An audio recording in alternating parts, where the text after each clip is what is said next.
देवदानस्तमनन्यलभ्यं तस्मै नृसिंहं चरणं प्रपद्ये श्रीमान् वेङ्कटनाथार्यः कवितार्किककेसरी वेदान्ताचार्यवर्यो मे सन्निधत्तां सदा कृतिः। ఈరోజు చాలా విశిష్టమైన తిరువాడిపూరం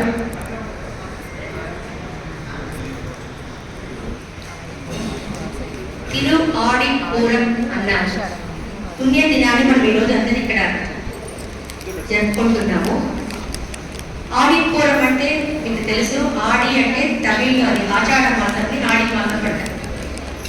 పూర నక్షత్రం, ఈ ఆడి మాసంలో పూర నక్షత్రంలో జన్మించిన గోదాదేవి అమ్మని తిరునక్షత్ర వైభవం ఈరోజు, అంటే జన్మదిన వైభవం మనం ఈరోజు చేసుకుంటున్నాం. తిరు అంటే మనము చాలా గొప్పతనానికి మనం తిరు అనేది పెడతాం. అలా ఈ 27 నక్షత్రంలో శ్రవణ నక్షత్రం ఉంది కదా, అంటే తిరువోణం అంటారు. ఒక తిరు దానికి యాడ్ చేస్తారు, ప్రిఫిక్స్ యాడ్ చేస్తారు. మనం ఏదైనా గొప్పగా ఉంటాయి కదా, మనం ముందు ఒక ప్రిఫిక్స్ సఫిక్స్ అవన్నీ పెడతాము. అట్లా తిరువోణం ఎవరిదంటే సాక్షాత్ వెంకటేశ్వర స్వామి. అదేలాగా ఇక్కడ తిరుఆడిపూరం అమ్మవారి నక్షత్రానికి కూడా అలా ఒక తిరు అన్నది ఒక ప్రిఫిక్స్ పెట్టారు. అంటే దానికి ఎంత విశిష్టత ఉన్నది అన్నది అందులోనే మనకి తెలిసిపోతుంది అనమాట. ఈ తిరుఆడిపూరం రోజు శ్రీవిల్లిపుత్తూరు గోదాదేవి జన్మించింది. జన్మించడం అంటే మనం మామూలుగా అయితే మనమందరం కర్మ ఫలాలతో మనం పుడతాం, మనం చేసుకున్న కర్మతో అవన్నీ తీరాలి కాదు, కాబట్టి మనం ఒక జన్మ పెడతాం. కానీ దేవుళ్ళు దేవతలు మన స్వామి తాయారు వీళ్ళందరూ ఎట్లంటే వాళ్ళకి కారణ జన్మలు వాళ్ళందరూ మనల్ని ఉద్ధరించిన కోసమే భూమాదేవి ఆండాలమ్మగా శ్రీవల్లిపుత్తూరులో ఆ నందవనంలో తులసి చెట్టు కింద దొరికింది. అతనికి ఎవరికంటే విమోచితులకి పెరియాళ్వారు అంటాం. మనకు 12 ఆళ్వార్లు ఉన్నారని మనం చదివింటాము. ఆ 12 ఆళ్వార్లో పెరియాళ్వారు అంటే విష్ణు చిత్తర్ అంటారు. ఆ విష్ణు చిత్తర్ అన్న అతను శ్రీవిల్లిపుత్తూరులో ఉన్న రంగనాథ స్వామికి రోజు పూల కైంకర్యం చేస్తూ, అతనికి ఈయన రోజు అట్లా కైంకర్యం చేస్తూ ఉండేవాడు. అతనికి పూల కైంకర్యం మీద ఎందుకు ఇష్టం వచ్చిందంటే, ఇప్పుడు మనకి ఏదైనా మనం ఏమంటే ఒక వంశం అంటాం కదా, ఇందాక అందరూ గోదాస్తుతి చెప్పుకున్నాం. అందులో శ్రీ విష్ణు చిత్త కులనందన కల్పవల్లి అన్నాం. అంటే ఎవరికైనా ఒక కులం ఒక విశేషత కూడా ఉంటుంది అన్నమాట. అలా ఈ గోదమ్మ పుట్టిన కులం ఎక్కడ? విష్ణు చిత్తుల వారి కులం. విష్ణు చిత్తులు ఆ పెరియాడు వారు. అతను ఎలాంటి వారంటే, అంటే ఇప్పుడు మన మామూలుగా ఒకరంటే వాళ్ళ నాన్న అతని విశిష్టత కూడా చాలా ఉంటుంది. అలా ఉంటేనే ఆ పిల్లలకు కూడా అందులో వాసన అనేది వస్తుందంట. ఆయన పెరియాడు వారు ఏంటంటే, భాగవతంలో మీరు వింటుంటారు, మాలాకారుడు అని ఒక కథ వింటుంటారు. శ్రీకృష్ణుడు గోకులం నుంచి మధురకు వెళ్ళినప్పుడు 10 ఏళ్ళ తర్వాత కంసుడు రప్పిస్తాడు కదా గడువు యాగానికి. అప్పుడు కృష్ణుడు వెళ్ళినప్పుడు అక్కడ మాలాకారుడు ఒక అతను ఉంటాడు. అతను కృష్ణుడిని చూడలేదు, కానీ అతని మనసులో కృష్ణుడికి అని చెప్పుకుంటూ రోజు మాలలు పడుతూ ఉండేవాడంట. మాలాకారుడు వేరే మాలాకారుడు. అతను ఈ కృష్ణుడు రాగానే కృష్ణుడిని చూడగానే తన కట్టిన మాలలు, ఆ వాసన ఇంటి మాలలు అవన్నీ తీసుకెళ్ళి సమర్పిస్తాడు. సమర్పించి అతనికి అప్పుడే మోక్షం ఇప్పిస్తాడు కృష్ణుడు. అలా ఆ మాలాకారుడు ఎంత భక్తితో మాలలు కట్టి ఆ పెరుమాళకి సమర్పించాడు, కృష్ణుడికి స్వయంగా ఇచ్చాడు. ఈ కథలన్నీ విని పెరియాడు వారు కూడా ఏంటంటే పూల కైంకర్యం అనేది ఎంత ముఖ్యమో, ఎంత ఇంపార్టెంట్ అనేది అతనికి కూడా తెలిసిందనమాట. ఆయన పూల కైంకర్యం అక్కడే నందవనం పెట్టుకుంటూ పూలన్నీ తోటలన్నీ పెట్టుకొని మంచి సుగంధమైన పూలన్నీ తీసి పూలమాలలు పెట్టి పెరుమాళ్ళకి అర్పిస్తూ ఉండేవారంట. అలా ఉన్న అతని ఇంట్లోనే పుట్టాలని గోదమ్మ తల్లి కూడా నిశ్చయించుకోలేదు. అక్కడ నందవనంలో తులసీవనంలో గోదమ్మ తల్లి పెరియాడు వారిని దొరకడం అన్నది అందరికీ ఏమి దొరకదు కదా. అలా విష్ణు చిత్తుల వారికి గోదమ్మ తల్లి తిరువాడిపూరం రోజు ఆ నందవనంలో కనిపించిందనమాట. ఈమె ఏంటంటే వాళ్ళ నాన్న ఎలాగైతే పూలు కట్టి దేవుడు సమర్పిస్తున్నారు అది చూసి కృష్ణుడు కృష్ణుడు కృష్ణుడు అని ఆ చిన్న వయసు నుంచే కృష్ణుడి గురించే తను మనసులో కృష్ణుడి తప్పించి ఎవరిని నేను పెళ్ళాడకూడదు అని మనసులో అనుకుంటుంది. ఆవిడ అంటుంది నాట్య తిరుమలలో వెంకటవర్కెండ్రి విడిపట్టే నన్ను ఆ కృష్ణుడికే నన్ను ఆ వెంకటాచలపతికే నన్ను పెట్టాను, కానీ ఇంకా ఎవరికి నన్ను పెళ్లి చేసి ఇవ్వకూడదని పండుగ చెప్తుంది అనమాట. అలా ఈమె ఆ పూలన్నీ కట్టి చూస్తూ ఉంటే ఒకరోజు అనుకుంటుంది, నేనేమో కృష్ణుడిని ఇంత బాగా ప్రేమిస్తున్నా, నాకు కృష్ణుడు కావాలని అనుకుంటాను, కానీ కృష్ణుడికి నేను తగిందా లేదా మనకు కూడా అనిపిస్తుంది కదా, అదే వీఆర్ ఎలిజిబుల్ ఫర్ దట్, మనం దాన్ని సరిపోతామో అనుకుంటాం కదా ఏదైనా అంటే. అట్లా అనుకుంటే ఏమనుకుంటుందంటే ఆ బిర్యానీ వారు పెట్టిన ఆ మాలలన్నీ ఉన్నాయి కదా, ఒక మాలను తీసి దాన్ని వేసుకొని చూస్తుందంట. అంటే ఆ దేవుడికి వేస్తే ఎంత అందంగా ఉంటుంది కదా, నేను చేసుకుంటే ఎలా ఉంటుంది అనుకొని వేసుకొని మా దగ్గర ఒక బావి ఉంటుంది అక్కడ. ఆ కాలంలో మనకి మిర్రర్ లేదు కదా, అద్దాలు లేవు కదా, ఆ బావిలో తొంగి చూసుకుంటుందంట. అంటే కృష్ణుడికి మాల వేస్తే ఎంత బాగుంటుందో అంతే అందంగా నేను ఉన్నానా, నేను కృష్ణుడికి సరిపోతానా అని. అలా తండ్రి కూడా అలా ఒక తాయారు కింద దాన్ని భావించుకొని అలా మాలలు వేసి వాళ్ళ నాన్నకి తెలియకుండా తీసి పక్కన పెట్టిందంట. వాళ్ళ నాన్న పాపకి ఏం తెలియకుండా దాన్ని తీసుకెళ్ళి అలాగే దేవుడికి అక్కడ సమర్పిస్తూ ఉన్నారు. ఒక రోజు ఆయనని చూసేశారు. చాలా బాధపడి ఆయన వెళ్ళి రంగమనాథని వెళ్ళి ఆయన అంటారంట, క్షమించు స్వామి, మా పాప చిన్న పాప తెలియకుండా తను వేసి చూడి కొడుత నాచ్యారు, తను ధరించిన మాలను తీసి నీకు పెట్టేస్తాను, నేను చాలా అపచారం అయిపోయిందంటే అప్పుడు రంగమన్నాడు చెప్తారు పెరియాడు వారికి తన కళలో, నాకు ఆ మాలనే కావాలి, నాకు ఆ మాలనే ఇష్టం అని చెప్పేసి ఆయన అంటారు. అప్పుడు ఇతను కూడా అర్థమవుతుంది, ఈ అమ్మాయి గోదాదేవి అంటే సాక్షాత్ లక్ష్మీదేవి అంశమే, ఉమాదేవి అంశమే ఇక్కడ వచ్చిందన్నది పెరియాడు వారు కూడా అతన్ని అవన్నీ కూడా గ్రహిస్తారన్నమాట. అప్పుడు ఇంకా ఆ కృష్ణుడి మనం ఎలా చేరాలి అన్నదాన్ని కాత్యాయని వృత్తం చేస్తుంది. అవన్నీ మనం ధనుర్మాసంలో 30 రోజులు తిరుపావి చెప్పుకుంటాం. తిరుపావి చెప్పుకొని మనం అన్ని చెప్పుకుంటాం. ఇప్పుడు మనకి తిరుపావిలో మనకు గోదావరి తల్లి ఏం చెప్పిందంటే మనం ఎలా మన రోజులో కూడా రోజు మనం ఎలా ఉండాలి, ఎలా పాటిస్తారు, అవన్నీ కూడా మనకి వేదం మన ఎత్తుకు మిత్తు అంటారు. తిరుపావి అంటే వేద సారాంశం అన్నమాట.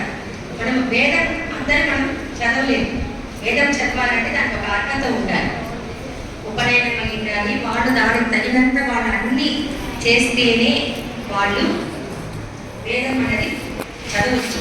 కానీ అందరూ ఎలా ఉద్ధరించాలి, అందరినీ ఉద్ధరించడానికి ఆండాళ్ళు ఉమాదేవి తల్లి ఆండాళ్ళమ్మగా వచ్చి మనకి తిరుప్పావై అంటే 30 ఎంత సింపుల్గా చెప్పిందంటే అందరికీ ఈజీగా ఉంటుంది, అర్థమవుతుంది.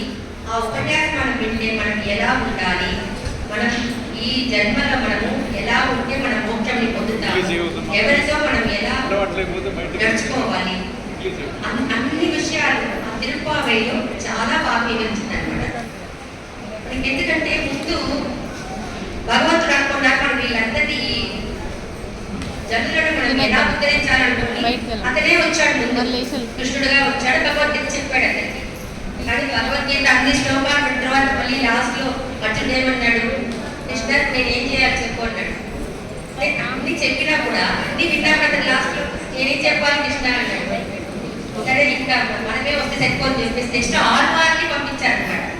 ఆ భగవంతుని ఒక్కొక్క అంశం కూడా ఒక్కొక్క ఆళ్వార్లుగా వచ్చి 12 ఆళ్వార్లుగా వచ్చి అందరూ వీళ్ళకందరికీ చెప్పారు మనం ఎలా ఉండాలని చెప్పేసి అందరికీ మార్గం సన్మార్గం చూపించారు. అందులో ఈ 12 ఆళ్వార్లో ఒక్కరు ఏమంటే మిగతా అందరూ చెప్తే వినలేదు అని చెప్పేసి ఉమాదేవి తల్లి తనే గోధమ్మగా వచ్చింది. వచ్చి మనకి తిరుపావి అన్న ఒక ప్రబంధం, ఇది వేదంకి సారాంశం అన్నమాట, ఇది మనకు చెప్పి వెళ్ళింది.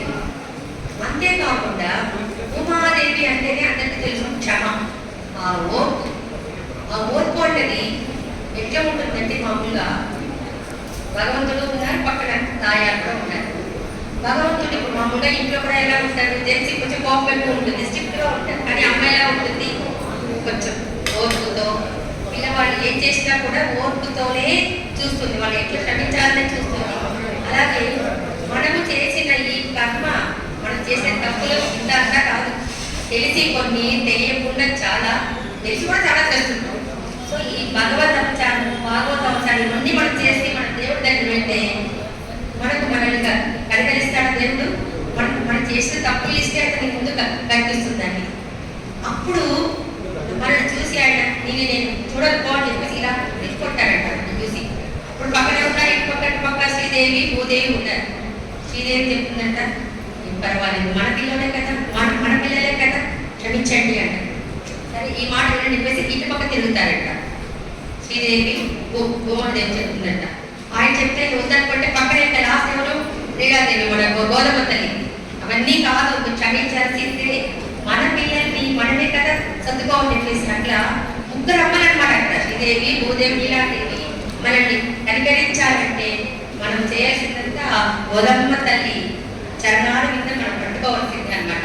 ఎందుకంటే డైరెక్ట్ గా వెళ్తే మనల్ని దేవుడు మనల్ని కనికరించడు. అందువల్ల మనము తిరుపావై, ఈ గోధమ్మ తల్లి చెప్పిన తిరుపావై కానీ నాచ్యాల తిరుమొഴി అని తర్వాత ఈ తిరుపావై 30 రోజులు చెప్పింది, కానీ కృష్ణుడు రాలేదు, గోధమ్మ తల్లిని తీసుకెళ్ళడానికి రాలేదు.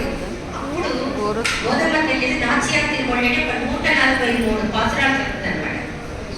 మిగతా అందరూ ఆడవాళ్ళు ఏం చేస్తారంటే, అందరూ మగవాళ్ళు కదా, అందరూ ఎట్లంటే ఇప్పుడు మనం ఎవరైనా ఒక ఆప్యాయంగా మాట్లాడాలంటే అది మగవాళ్ళకి రాదు కదా, ఆడవాళ్ళకే వస్తుంది. అందుకే నమ్మాళ్ళ వాళ్ళు ఏం చేశారంటే ఆయన దాన్ని ఒక నాయకిగా ఆయన భావించుకుంటాడు.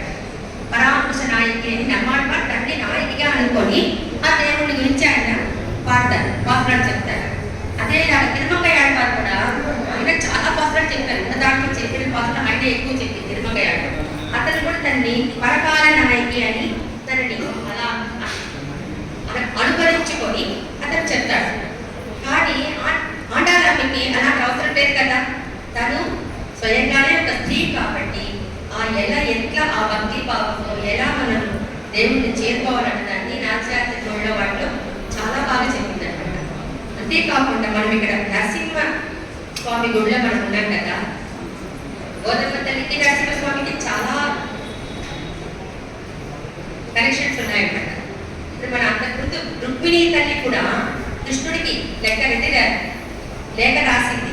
అందులో కూడా ఆ పేరు అంటుంది, ఫస్ట్ ఏమో శృత్వా పునాన్ గోడ సుందరం అంటుంది, నీకన్నీ విన్నాను అంటుంది, నేను నీ కథలన్నీ విన్నాను, కృష్ణుడు రావాలంటుంది. కానీ ఎలా రావాలంటుంది, కాలే నృసింహ అంటుంది అక్కడ కూడా. ఎందుకంటే నరసింహస్వామిని మీరు అడగంగానే వస్తారు. మిగతా అందరూ పుట్టి పెరిగి వచ్చి మనల్ని కాపాడటం కాదు. నరసింహస్వామి ఎలా వచ్చాడు, ఎక్కడ ఉన్నాడని ఆ హిరణ్యకశిపు అడగంగానే ఆ స్తంభం నుంచే మనకు వచ్చి మనల్ని కాపాడాడు. అప్పుడు నిజంగా ఈ ప్రహ్లాదులు అన్ని ఇట్లా చూపిస్తుంటే నరసింహస్వామికి చాలా అంటే ఇబ్బంది అయిపోయినది. ఎందుకంటే నేను ఏ స్తంభం చూపిస్తాడో, నేను ఎక్కడ ఉండాలి, దేవుడు అన్ని చోట్ల ఉంటాడు, కానీ ఇది ఎక్కడ చూపిస్తాడు, నేను ఎక్కడి నుంచి రావాలని చెప్పేసి రెడీగా ఉన్నాడంట. ఆ స్తంభం చూపించగానే అందరి నుంచి ఎలా వచ్చాడు, కాలే రుచింప అలా వచ్చి ప్రహ్లాదులు ఎలా కాపాడావో అలా వచ్చి నన్ను తీసుకెళ్ళాలని చెప్పేసి రుక్మిణి అమ్మవారు అక్కడ చెప్తారు. అదేలాగా గోధుమ తల్లి కూడా తన 30 పాసురాల తిరుపావైలో కూడా నరసింహస్వామి గురించి ఆ పాసురం చాలా విశేషమైన పాసురం చెప్పింది. మారిమలై ముళంజిల్ మన్నిక్కిడందునకు సీరియ సింగం అరిముట్ర తేయడిత్తి. అంటే ఒక సింహము గుహలో పడుకొని ఈ వర్షాకాలంలో పడుకొని ఉంటుందంట.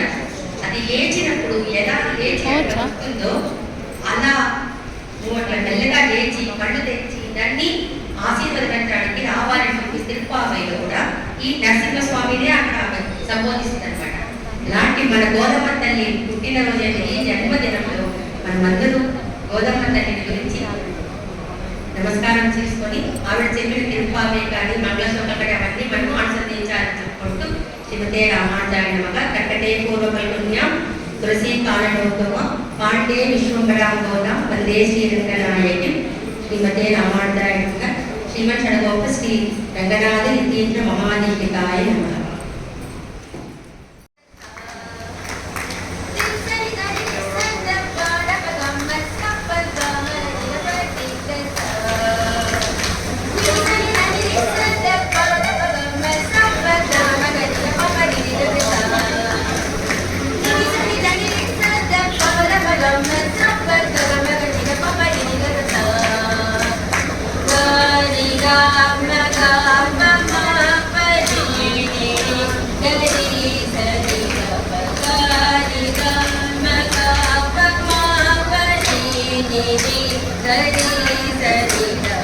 ని ద ని ద ద ప మ మ